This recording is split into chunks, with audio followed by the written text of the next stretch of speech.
एक बार की बात है, आश्रम में गुरु और उनके शिष्य रहते। एक शिष्य रोजाना कुछ दूर गांव में भिक्षा मांगने के लिए जाता। शिष्य जिस गांव से भिक्षा लेने जाता उस रास्ते में नदी भी पड़ती। एक दिन शिष्य ने देखा कि एक लड़का पेड़ के पीछे छिपा है। शिष्य ने लड़के के पास जाकर पूछा, भाई तुम इस पेड़ के पीछे छिपकर क्या कर रहे हो? लड़के ने कहा, अरे भाई तुम बहुत भोले हो, क्या तुम्हें दिख नहीं रहा मैं क्या देख रहा हूँ? लड़के ने आंखों से नदी की तरफ इशारा किया।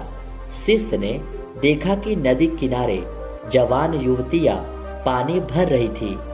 शिष्य ने झेपकर तुरंत आंखें नीचे कर ली। लड़का शिष्य की तरफ देखकर बोला, अरे भाई देखो तो सही, पानी में ये तो परियां लग रही है। जरा इनकी अदाओं और कोमल शरीर को तो देखो। देखो पतली कमर कैसे बल खाती है, इनके बाल कमर पर कैसे लहरा रहे हैं। लड़के की बात सुन शिष्य ने फिर नदी की ओर देखा और इस बार वो देखता ही चला गया। फिर थोड़ी देर में सम्मोहन टूटा।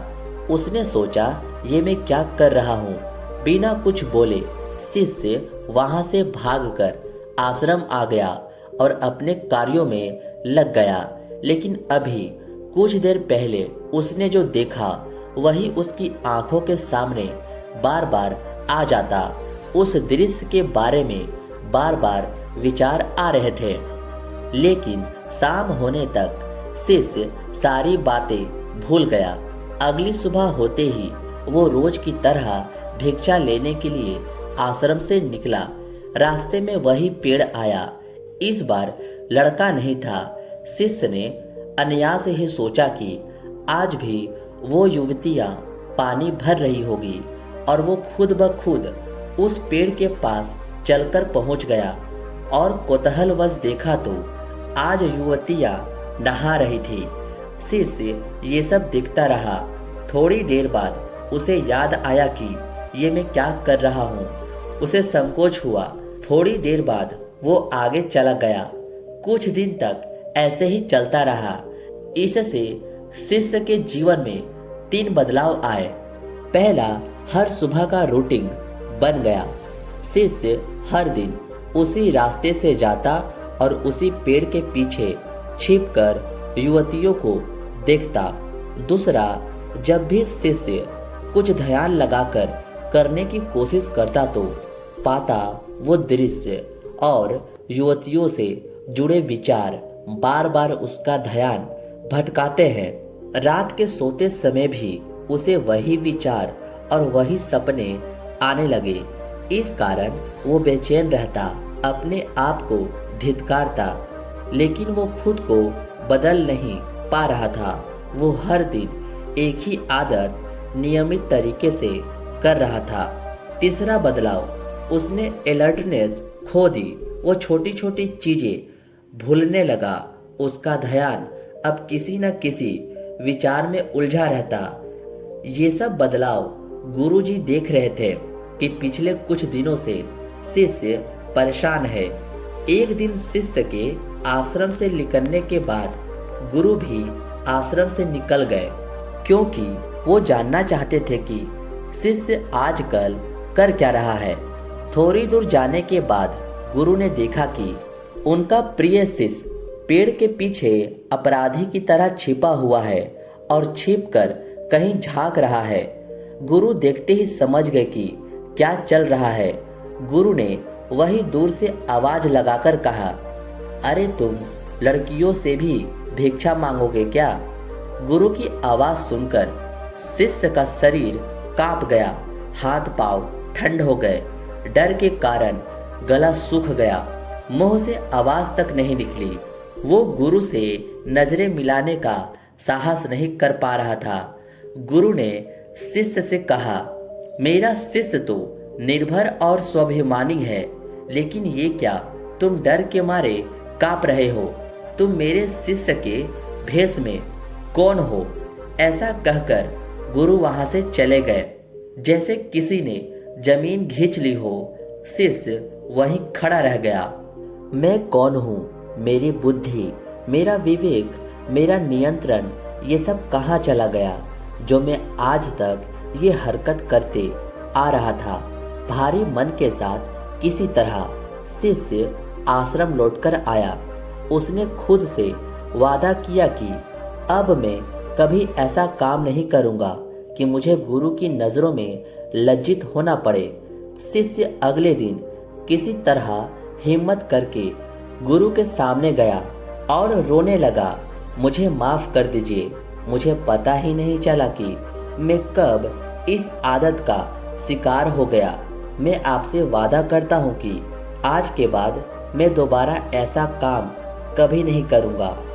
गुरु ने कहा, ठीक है, ये तुम्हारे ही शब्द हैं, इस वादे को निभाना अब तुम्हारी जिम्मेदारी है। शिष्य ने गुरु की सारी बातें स्वीकार कर ली। अगले दिन से शिष्य ने उस रास्ते को छोड़ दिया और दूसरे रास्ते से भिक्षा मांगने जाने लगा। वो आश्रम के सारे काम ध्यान से करने का कोशिश करने लगा, लेकिन वो जितना कोशिश करता उतना उसे काम वासना के विचार परेशान करने लगे। कभी कभी वो इतना परेशान हो जाता कि वो सोचता, मैं इतनी कोशिश कर ही क्यों रहा हूँ जब मुझसे नियंत्रण होता ही नहीं। लेकिन उसे बार बार गुरु से किए वादे की याद आ जाती।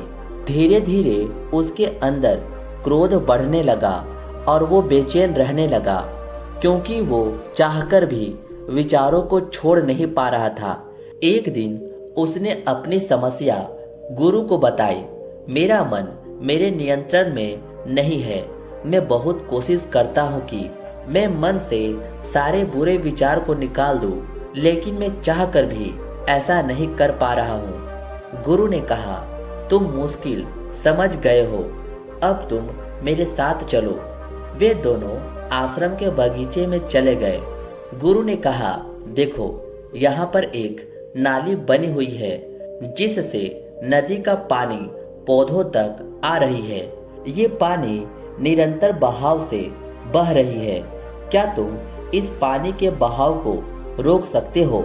शिष्य ने कहा, हाँ गुरुजी, रोक सकता हूँ। शिष्य ने मिट्टी उठाकर नाली के छोर पर डाल दी, जिस कारण कुछ समय के लिए पानी रुक गया।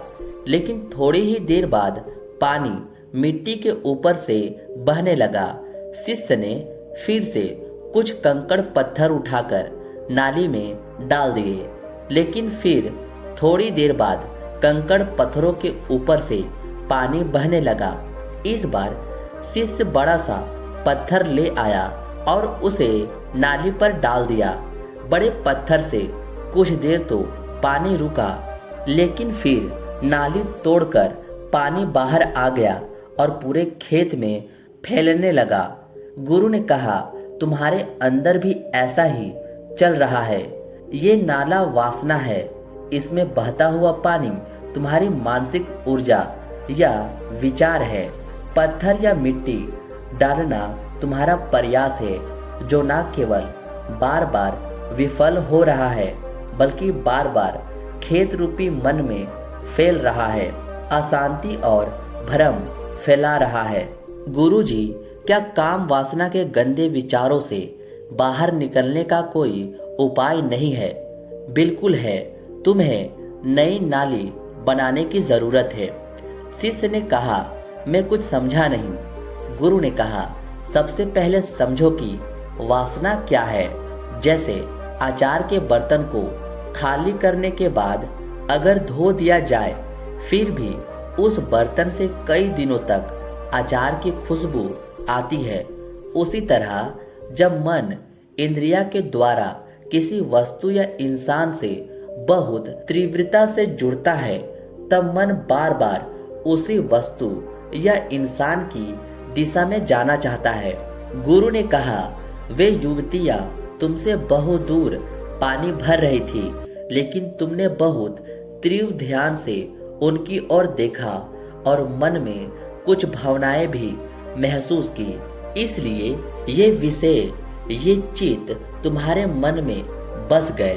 जब मानसिक ऊर्जा ना चाहते हुए भी एक ही दिशा में बहती है और बुद्धि और विवेक को भी ढक लेती है, तब इस मानसिक आदत को वासना कहते हैं। शिष्य ने कहा, इससे बाहर कैसे निकलेंगे? गुरु ने कहा, हमेशा याद रखो कि बुद्धि मन को दिशा देती है। इंद्रियों से शक्तिशाली मन है, मन से शक्तिशाली बुद्धि है और बुद्धि से शक्तिशाली आत्मा है। जिस लक्ष्य को बुद्धि साध लेती है, मन उसी दिशा में जाता है। उस दिन तुम सचेत नहीं थे, इसलिए बुद्धि अनजाने में काम इच्छा को लक्ष्य बना लिया। इसलिए तुम्हारा मन ना चाहते हुए भी उसी दिशा में जाता है और यही कारण है कि तुम एक ही तरह के विचारों में खोए रहते हो। गुरु शिष्य से कहते हैं, मन इंद्रियों से शक्तिशाली होता है, इसलिए तुम ना चाहते हुए भी उस पेड़ के पास पहुंच जाते थे, क्योंकि इस समय बुद्धि सही गलत नहीं सोच पाती और मन शरीर पर हावी हो जाती है। शिष्य ने पूछा, क्या वासनाओं को मिटाया जा सकता है? गुरु ने कहा, हाँ बिल्कुल, वासनाओं को उन्हीं लोगों ने मिटाया है जिन्होंने यकीन किया है कि वो मिटा सकते हैं। ये विश्वास होना बहुत जरूरी है। गुरु जी, पर ये विश्वास पैदा कैसे होता है? वासनाओं को कैसे मिटाते हैं? गुरु जी ने कहा, फिर से याद रखो, आत्मा बुद्धि से, बुद्धि मन से, मन इंद्रियों से शक्तिशाली है।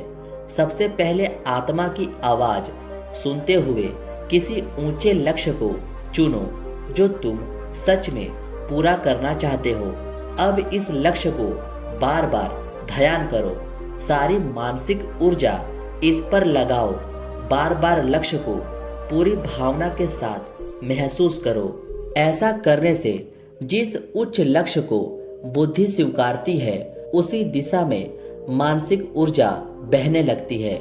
यानी तुम्हें नई नाली बनानी है, नाली को गहरी करते जाना है, जिससे तुम्हारी मानसिक ऊर्जा अपने आप उचित लक्ष्य की ओर बहने लगे। नई नाली बनाने से पुरानी सूखने लगती है। पानी ना होने से धीरे धीरे मिट्टी भर जाती है और पुराने विचार अपने आप ही बिना किसी खींचतान के अपने आप मिट जाएंगे और तुम्हें पता भी नहीं चलेगा कि कब तुम पुरानी बातों से पूरी तरह से मुक्त हो चुके हो। इसी तरह काम वासनाओं के अलावा सारी वासनाओं का विनाश होता है। दोस्तों, आपको यह कहानी क्या सिखाई? हमें अपने विचार कमेंट में ज़रूर बताएं।